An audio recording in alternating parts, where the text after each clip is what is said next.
Oke, halo selamat pagi, siang, sore, dan malam. Nah, untuk tema kali ini adalah toko ikan hias yang bisa bertahan di tahun 2026 ya. Jadi sudah tahun 2025 ini saya lihat perkembangan toko ikan hias khususnya yang kecil-kecil itu mulai berguguran ya. Bisa dilihat itu ada juga YouTuber ikan kan. Nah, dia apa tuh ngembangin bisnis jualan atau buka kios. Nah, memang hanya bertahan berapa tahun, habis itu tumbang ya.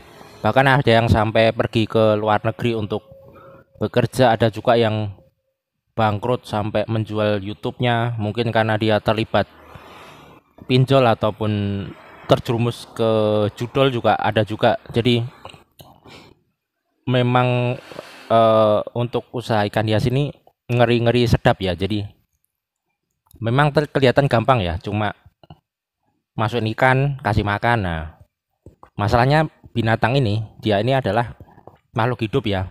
Jadi kalau kita salah-salah sedikit itu bisa berakibat fatal, yaitu ikannya bisa melayang, diambil sama yang menciptakannya kan. Nah, akhirnya bangkrut karena nggak bisa muter modalnya malah hangus. Contohnya misalnya saya beli ikan ini kan 100 ekor. Nah, ternyata di dalam akuarium ini itu banyak sekali virus-virus atau penyakit, akhirnya semua ikan di sini mati. Nah, itu kan otomatis lenyap ya, hangus. Jadi sebelum usaha itu mereka tidak memikirkan hal itu, bahwa yang dijual itu adalah benda hidup ya. Kemudian juga biaya operasional kayak listrik, air, pakan itu kan juga dihitung juga ya. Nah, kemudian juga biaya sewa juga, misalnya kalau punya, misalnya harus sewa ruko, itu juga nanti rukonya berapa per bulan. Jualan online juga kayak gitu, misalnya biaya adminnya itu kan makin lama makin tinggi ya, besar. Jadi kalau saran saya, misalnya Anda jualan online, jangan sewa ruko karena itu nanti biayanya double. Sudah biaya admin di offline, biaya admin di online yang tinggi itu, ditambah lagi biaya sewa ruko juga, dihitung lagi biaya operasionalnya juga. Jadi banyak yang berguguran. Bisa dilihat di tempat saya ini, dulu itu waktu awal-awal apalagi pas zaman Cana itu ada satu dua sekitar limaan ya, limaan itu atau enam ya, itu berguguran semua, tinggal dua. Nah, itu pernah saya bikin YouTube ya, jadi tentang usaha ikan hias di tahun bukan usaha, tentang jangan sewa kios kalau misalnya usahanya masih kecil ya, atau modalnya masih kecil. Nah, berikut ini eh,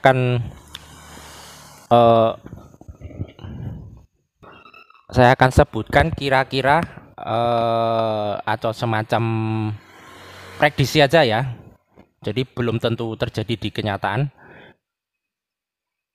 Usaha ikan hias yang masih aktif atau berkembang atau bahkan berdiri di tahun 2026. Karena mungkin 2026 itu masih kondisinya sama-sama kayak di kondisi 2025 ini. Jadi masih ekonominya masih tidak terlalu bagus ya.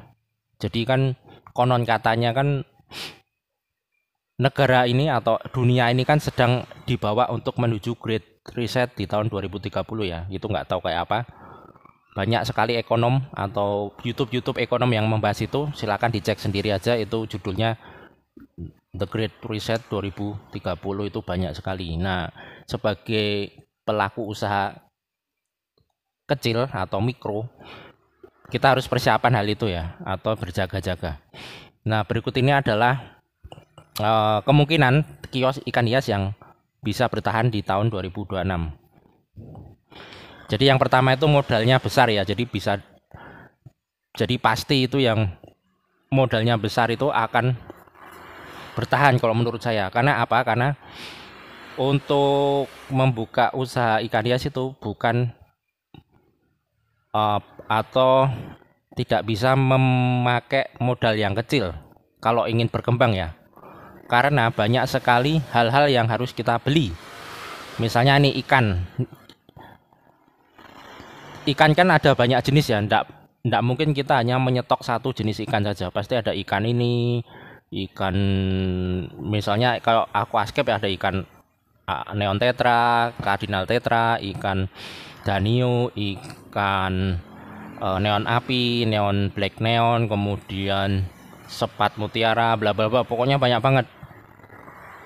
Belum lagi nanti beli batunya, beli pasirnya, beli kayu, beli akuarium, beli pakannya, beli obatnya, beli alat-alat. Nah, itu kan modalnya ndak bisa lah cuma berapa juta aja, pasti bisa sampai ratusan atau puluhan juta.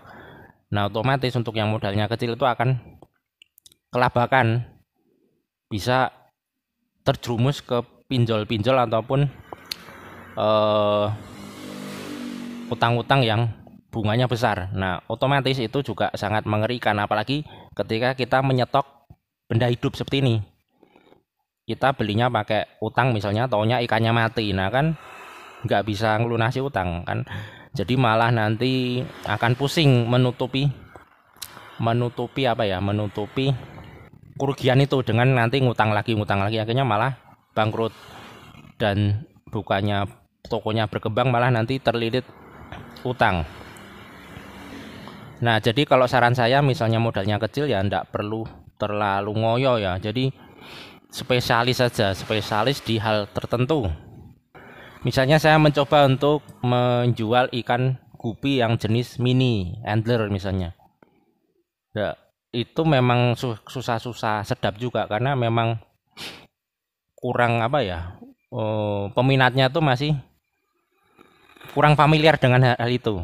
Bukan peminatnya apa, orang-orang masih kurang familiar. Jadi masih bertanya ini jenis apa ya, ini gupi apa ya. Nah, masih bertanya. Jadi memang agak susah untuk kita mempopulerkan hal yang masih belum populer. Jadi itu tadi modalnya memang harus besar ya kalau ingin bertahan di tahun 2026. Yang kedua itu biasanya nanti toko-toko yang sudah umurnya tua, yang mungkin sudah 10 tahun ke atas, itu biasanya nanti akan tetap bertahan. Seperti di daerah sini itu ada toko yang sudah lama banget, mungkin dari tahun 90-an itu. Dia sudah mungkin sudah paham dengan seluk-beluk pembelinya ya. Jadi pembelinya mau apa, dia sudah paham. Barang apa yang laris, dia sudah paham. Jadi kulihat di sana itu memang barangnya memang tidak selengkap dulu, tetapi barang yang dijual itu adalah barang yang sering dibeli atau dicari. Jadi biasanya yang bertahan itu adalah toko-toko yang sudah tua, yang sudah mempunyai brandingnya, jadi sudah lumayan dikenal ya di sekitar sini, atau khususnya di daerah Sleman misalnya kalau tokonya ada di Sleman. Nah, yang ketiga itu adalah pemilik usahanya itu tidak hanya memiliki satu usaha saja atau satu pekerjaan saja. Jadi ada toko ya, jadi tokonya itu memang sepi, jarang ada yang beli, tetapi masih stabil, masih barangnya banyak, masih ikannya lengkap. Nah, ternyata si pemilik toko itu juga bekerja ya, jadi mungkin sambil jadi pegawai, jadi PNS, atau jadi atau punya usaha lain, misalnya dia usaha tambang batu bara. Nah, kemudian dia sisakan uangnya untuk membuka usaha ikan hias. Jadi memang ada juga yang seperti itu. Jadi ada toko yang sepi banget itu. Nah, setelah saya amati, oh ternyata yang punya itu dia juga punya usaha sampingan, bukan usaha sampingan, usaha utama yang nanti menyokong usaha ikan hias tersebut, atau pekerjaan yang bisa menyokong usaha tersebut. Jadi atau bisa juga misalnya dia kan suaminya yang punya usaha, nah istrinya itu dia kerja di perusahaan misalnya, nah nanti dia yang menyokong itu, misalnya dana pemasukan toko suaminya tuh lagi tersendat-sendat. Nah, si istrinya tuh bisa menyuntikkan dana tersebut atau mungkin keluarganya. Jadi itu juga sering terjadi. Jadi banyak yang terselamatkan karena itu tadi, karena pekerjaannya itu bisa membuat tokonya itu masih bertahan. Nah, yang terakhir ini yang biasanya bertahan itu adalah toko yang bisa membudidayakan ikan hiasnya sendiri. Jadi ini biasanya para pelaku-pelaku usaha yang modalnya kecil ya. Jadi dia misalnya nggak punya modal banyak, akhirnya dia tidak bisa menyetok banyak hal ya. Misalnya beli apa itu alatnya, beli ini. Nah, dia mengakali itu dengan membudidaya ikan-ikan yang tren ataupun yang susah dibudidaya. Nah, akhirnya kiosnya itu berkembang. Jadi itu juga sering saya lihat itu, biasanya dia itu nanti spesialis ikan tertentu. Misalnya dia spesialis ikan, misalnya ikan apa ya, ikan Nemo, misalnya Nemo yang bisa membudidayakan ikan Nemo ataupun ikan diskus. Nah, dia biasanya nanti bertahan. Ataupun ikan-ikan yang sering dicari ya. Nah, itu biasanya bertahan, itu yang bisa mempunyai keahlian untuk membudidaya.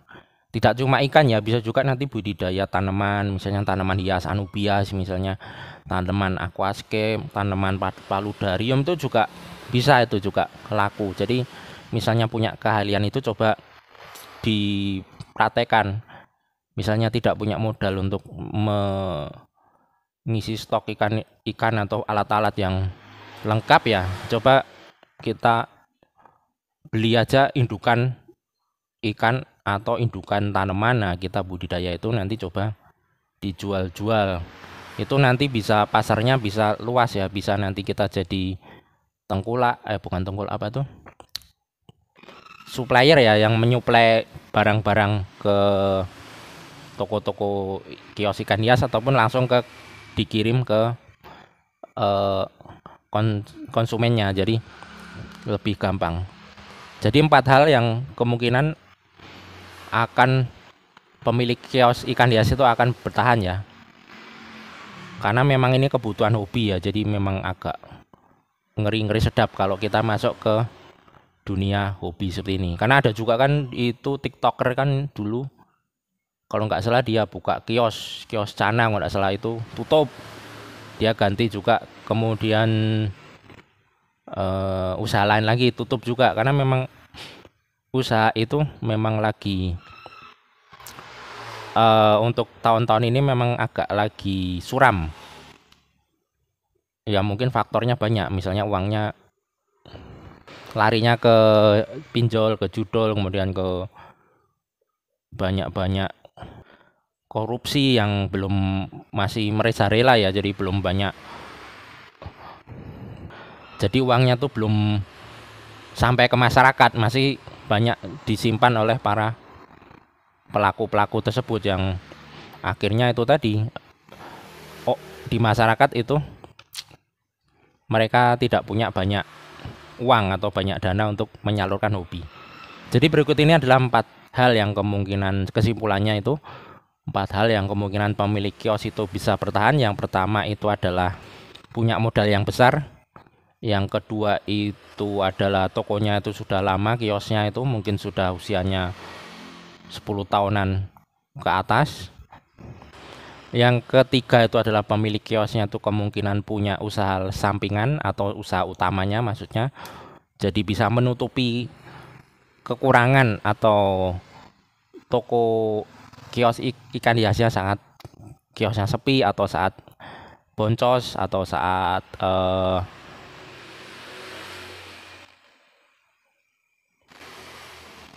atau mengalami masalah saat itu ya. Nah, yang terakhir itu biasanya si pemiliknya itu mempunyai keahlian, misalnya dia pandai membudidaya ikan tertentu, atau dia pandai menyeting aquascape misalnya, atau dia pandai menanam tanaman hias, atau dia mungkin Intinya dia punya keahlian lah, entah keahlian membudidaya, keahlian menyeting, keahlian membuat ini itu.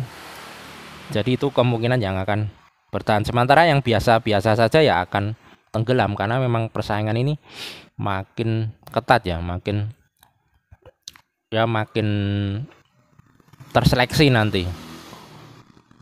Jadi ini saja. Jadi ini mungkin hanya apa ya, pengalaman pribadi aja. Jadi pengalaman pribadi yang saya lihat di sekitar saya nih. Jadi ada toko yang kios-kios yang tutup itu saya amati, oh ternyata ini masih lama, masih baru 3 bulan atau 6 bulan kemudian tutup. Oh ini mungkin berat di kios ya, sewa kios. Kemudian mungkin salah pasar juga, mungkin di sini kan mungkin ekonomi UMR rendah, nah isinya ikan-ikan yang mahal, akhirnya tidak ada yang beli juga. Jadi itu hasil dari pengamatan aja. Jadi kemungkinan juga banyak hal yang mungkin bisa membuat kiosnya itu tutup juga ya. Nah, namun saya hanya simpulkan 4 hal tadi itu yang tentang yang bisa bertahan itu. Misalnya tentang yang modalnya besar, yang tokonya memang sudah tua, jadi sudah makan garam ya, sudah banyak pengalaman. Kemudian yang punya usaha lain selain itu, atau punya pekerjaan lain selain itu pemiliknya. Kemudian yang terakhir itu mempunyai keahlian. Oke, sampai di sini saja. Jadi kalau ada salah kata mohon maaf. Nah, sampai di sini saja. Terima kasih. Selamat pagi, siang, sore, dan malam.